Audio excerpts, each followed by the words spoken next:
السلام علیکم. محمد اظہر صدیق اپنے پروگرام میں اس کے ساتھ حاضر خدمت ہے.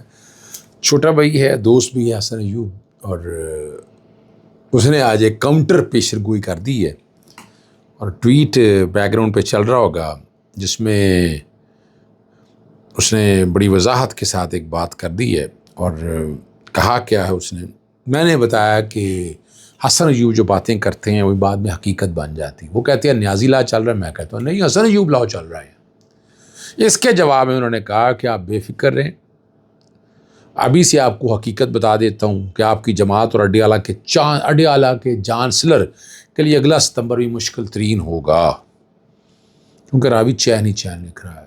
یعنی جو چیز ہے ذرا سامنے آ جی. اب یہاں عدالتوں نے کچھ کرنا ہے یا کسی نے کچھ کرنا ہے، بہرحال انہوں نے اپنی پوزیشن رکھ دی ہے. لیکن میں آج بھی سمجھتا ہوں کہ نومبر کے بعد 27ویں ترمیم کے بعد اس کے ملک کے حالات میں یک تبدیلی، لیکن تبدیلیاں آنی ہیں.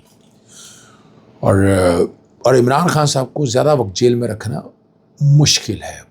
بہت ہو گیا، بڑا وقت برداشت کر لیا آپ نے، اور پاکستانی تاریخ میں اتنا وقت شاید ہی کسی وزیر اعظم نے گزارا ہو. اب آتے ہیں اگلی باتوں کی طرف. 27ویں آئینی ترمیم اور تباہ کاریاں، کیا ظلم و ستم ہونے جا رہا ہے، آواز اٹھاتے رہیں گے ہم. عمران خان صاحب سے ملاقات نہیں ہو رہی، اور یہ بڑی وضاحت کے ساتھ بات کر رہا ہوں کہ توہین عدالت کی درخواستیں دائر ہونی چاہیے اور کورٹوں کے اوپر پریشر بھی رہنا چاہیے. احتجاج، جلسے، جلوس، یعنی اس کانٹیکس کے حوالے سے اس میں پارلیمنٹیرین آئیں، وکلا آئیں، وہ آئیں اگر بات کریں.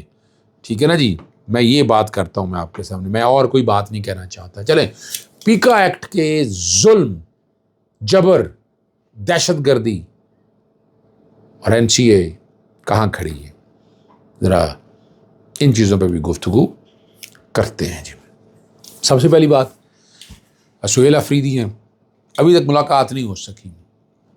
خط بھی لکھے، پٹیشن بھی دائر کی، آرڈرز بھی ہوئے، مگر ملاقات نہیں. اس ملک کا یہ نظام بتا رہا ہے کہ یہاں کون سا قانون چل رہا ہے. یعنی ایک قیدی سے، سابقہ وزیر اعظم سے ملاقات نہیں. اور سیاسی جماعتیں شرم کرنی چاہیے ان کو، کل کوئی بھی ہو سکتا ہے یہاں، تو اس نظام کا حصہ نہیں بننا چاہیے ان کو. ٹھیک ہے باقی سارے کام آپ کریں، لیکن یہاں کہیں نہ کہیں تو بریک لگنی چاہیے، اور یہ بریک لگنا بہت ضروری ہے. اور توہین عدالت کی درخواست دار اڈیالہ جیل کا سپرڈنٹ، وہ بہت طاقتور آدمی ہے بھائی. وہ کیا سمجھتے ہیں، آج کل ہماری عدالتوں میں تو ایک حوالدار کو بلانا مشکل ہے، ناممکن ہے. بایومیٹرک ان کی ہو چکی ہوئی ہے، اور آج اگر کنٹیمپٹ دائر ہوتی ہے، کل لگنی تو ہی ہے لارجر بینچ کے پاس جانا ہے معاملہ. اور آپ کو یاد ہوگا بار بار میں کہتا رہا ہوں کہ لارجر بینچ کے سامنے یہ کیس نہیں ڈیسائیڈ کرانا چاہیے. میری درخواستیں ابھی تک نہیں لگا رہے ہیں، اعتراض کیس کے طور پر بھی درخواستیں نہیں لگا رہے. میں بار بار ذکر کر رہا ہوں، میں بار بار کہہ رہا ہوں کہ میری درخواستیں لگائیں، میری درخواستیں مقرر کریں. ایک دفعہ نہیں، بارہا یہ میں بات کر چکا ہوں، اور میرا نظام بھی یہی ہے کہ میں نوک کرتا رہوں گا، دروازہ کھٹکھٹاتا رہوں گا. میں نے تو اپریل سے کہا ہے کہ میں نے تو یہ معاملہ تھا ہی نہیں. میں پھر بار دہرا دیتا ہوں، میں تو universal declaration of human prison act, prison rule, universal declaration human right commission بنانے کے حوالے سے ICCPR، نیشنل مینڈیلا رولز اور کائرو ڈیکلیریشن، لیکن درخواستیں نہیں آ رہی ہیں. اور اب آتے ہیں 27ویں ترمیم کی طرف. مذاق، ترمیم کرنے جا رہے ہیں، میں بار بار ذکر کر رہا ہوں، بالکل کرنی چاہیے، لیکن عوام کو رائے لیں، پہلے وکلا کی بات لیں، ڈسکشنز ہوں، ڈیٹیل ہوں، ساری باتیں ہوں، اور اس کے بعد آپ ان چیزوں کی طرف جائیں تو مزہ بھی آئے. اگر آپ اس طرح سے لے کر چلیں تو شاید میں اتفاق نہ کروں اس بات سے. 27ویں آنی تو بھی چلیں، آنی بھی ہے. سب سے بڑی بات، ایک TV پروگرام میں بیٹھ کر جو ہے نا، اس پہ آپ کو پتا چند جماعتیں جو ہیں نا وہ متفق نظر آتی ہیں. اور سب سے پہلی جو بات میں آپ کے سامنے رکھنا چاہتا ہوں، جو مثال کا مجسٹریٹ نظام بحال کرنا چاہتے، کیوں بھائی؟ آرٹیکل 175 میں لکھا تھا گریجولی جو ہے جو نظام جوڈیشری کا، آرٹیکل 175 میں عدلیہ کی آزادی، یعنی ایگزیکٹو مجسٹریٹ کا کوئی کام نہیں. لیکن پاکستان کو اور عوام کو ذلیل کرنے کے لیے انتظامی میجسٹریٹ، یعنی وہ انتظامی میجسٹریٹ عدلیہ کے نیچے نہیں ہوں گے، انتظامیہ کے نیچے ہوں گے. اور جس طرح کا انصاف ملے گا آپ سمجھ سکتے ہیں. آرٹیکل 10 آ چکا ہے، لیکن یہ اب یہ کہا جا رہا ہے کہ جناب بھائی نہیں بھائی ذوالفقار علی بھٹو کا یہ آئین نہیں ہے، نہ محترمہ بینظیر بھٹو یہ چاہتی تھی. الٹیمیٹلی مشرف کے دور میں ایسا ہوا کہ یہ والا چیپٹر جو ہے نا ایگزیکٹو کا، یعنی گریجولی کہا تھا اور ٹائم بھی دیا تھا کہ فلاں تک یہ ختم کرنا ہے، لیکن نہیں ہو سکا. یہ بڑا ایک ڈراسٹک چینج ہے. ہائی کورٹ کے ججز کو ایک آرٹیکل 200 میں ترمیم کرنی ہے، چیف الیکشن کمشنر کے تقرری میں تبدیلیاں لانی ہیں، اور عدلیہ سے متعلق آرٹیکل 163 سے متعلق. اور اب 18ویں ترمیم پہ دونوں پہ ڈیڈ لاک ہے. وہ کہہ رہے ہیں 18ویں ترمیم کو نہیں چھیڑ رہے. میں تو بہت عرصے سے کہہ رہا ہوں کہ 18ویں ترمیم کو چھیڑنا، 18ویں ترمیم برقرار رہنے والی نہیں ہے. بہت سی چیزیں برقرار رہنے والی ہیں، میں ساری کی بات نہیں کر رہا. میں مختلف ٹی وی چینل میں بیٹھا ہوں، ڈیڈ لاک برقرار ہے. اس میں ہر ایک اپنا نقطہ نظر ہے، ہر کسی اور اینگل سے دیکھ رہا ہے، بات کر رہا ہے. اور جن نکات پہ اتفاق ہے وہ کہ فیڈرل کورٹ ہوں. فیڈرل کورٹ کیا ہے؟ High court. آپ کی جو ہائی کورٹ ہے وہ تقسیم ہو جائے گی، ایک آرٹیکل 119 کے جورسڈکشن کے حوالے سے آئینی وجہ چل جائے گی.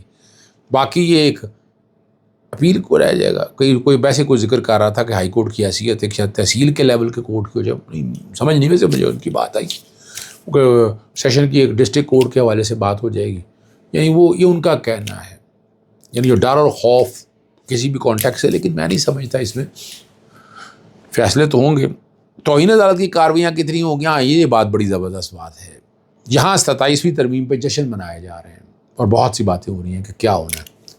اور آج جمعرات ہے، کل کے دن بتایا جا رہا ہے کہ 27ویں آئینی ترمیم جو ہے نا سینٹ میں پیش کیا جائے گا. اب سینٹ میں پیش ہونے کی وجہ بھی میں نے بتایا. ابھی تک بل کسی نے نہیں دیکھا. اور بھائی پہلے بل قوم کو تو دکھائیں نا، قوم ڈسکشن کرے اس کے اوپر، پھر آپ پیش کریں، پھر بحث ہو. جیسے 18ویں ترمیم 9 مہینے لگائے تھے آپ نے. اور ایک ہی دن میں کہہ رہے ہیں کہ سینٹ کی قائمہ کمیٹی کے گرد سپرد کر دیا جائے گا اور پھر قومی اسمبلی میں لایا جائے گا. اور قومی اسمبلی کی قائمہ کمیٹی بھی زیر غور آنے کے بعد ترمیم کو 14 نومبر تک ڈیڈ لائنز بھی آ گئی ہیں. یعنی اتنی بڑی آئینی ترمیم 7-8 دنوں کے اندر 14 نومبر تک یعنی سینٹ سے اور اپنا قومی اسمبلی سے پاس ہو جائے گی. لیکن ابھی تک یہ ڈرافٹ نہ پارلیمنٹ میں پیش ہو، نہ کسی کے سامنے لائے، مگر معاملات پس پردہ ہی چل رہے ہیں. مجھے ٹی وی چینل میں بیٹھ کے جی پارلیمانی کمیٹی کی میں بھیا ہے کہاں؟ جو بھی ہے لائیں نا قوم کے ساتھ بتائیں تو نا. ڈسکشن آپ کی چل رہی ہے، کس میں وہاں پہ چل رہی ہے، کسی کاغذ میں چل رہی ہے. اور اعجاز الحق نے بھی یہ کہا کہ انہیں کسی ترمیم کا ڈرافٹ نہیں دیا گیا. اسپیکر کی زیر صدارت ایڈوائزری میٹنگ میں صرف یہ فیصلہ کیا گیا کہ پہلے بل سینٹ میں جائے گا، لیکن تفصیلی نکات نہیں بتائے. ان کا کہنا ہے کچھ باتوں کا ذکر ہوا ہے لیکن مزود جو مکمل مسودہ وہ کہنا ہے شاید آج آ جائے. اور اس حوالے سے جو بات ہو رہی ہے شفافیت کے حوالے سے سوالات آ رہے ہیں. مولانا فضل الرحمان نے بھی 26ویں آئینی ترمیم پہلے سے عدالتوں میں زیر سماعت ہیں اور بار بار آئین میں تبدیلی سے تاثر نہیں جانا چاہیے کہ آئین کے ساتھ کھلواڑ کیا جا رہا ہے. اور ان کا کہنا ہے کہ قومی اسمبلی حقیقی مینڈیٹ نہیں رکھتی، اس لیے آئین میں تبدیلی نہیں کرنی چاہیے. سیاسی مبصرین یا میں بھی یہی کہتا ہوں کہ مولانا صاحب اس طرح کے الفاظ دہراتے رہتے ہیں اور رات کو بیٹھ کر دستخط کر دیں گے، فیصلے سارے یہ ہوں گے. اب جو کوئی چیزیں آئیں گی آپ کے سامنے آ جائیں گی. اور وہاں پیکا ایکٹ میں تو بات رہے گی، national cyber crime investigation agency کے حوالے سے. اب ایڈوکیٹ ایمان مزاری اور ہادی علی چٹا عدالت میں پیش ہوئے. 9 منتخان جو ممبران ہیں بار کونسل راجہ علیم باسی اور ظفر کھوکھر بڑی تعداد میں مغلق کہنما پیش ہوئے اور اختیار کیا کہ عدالت ملزموں کو اپنی مصیب پسند کا وکیل مقرر کرنے کے مناسب وقت دیں. پروسیکیوٹر نے اعتراض اٹھایا کہ ایمان مزاری بار بار وکیل تبدیل کر رہی ہیں، اسے سرکاری وکیل مقرر کیا جائے. اور فریقین کے دلائل سننے کے بعد جو ہے نا انہوں نے کہا کہ دوبارہ دوپہر 12 بجے کے بعد حکم جاری کریں گے. ڈسٹرکٹ سیشن جج اسلام آباد افضل مجوکا کی عدالت میں جو ہے نا پیکا قانون کے تحت کارروائی ہے جاری ہے.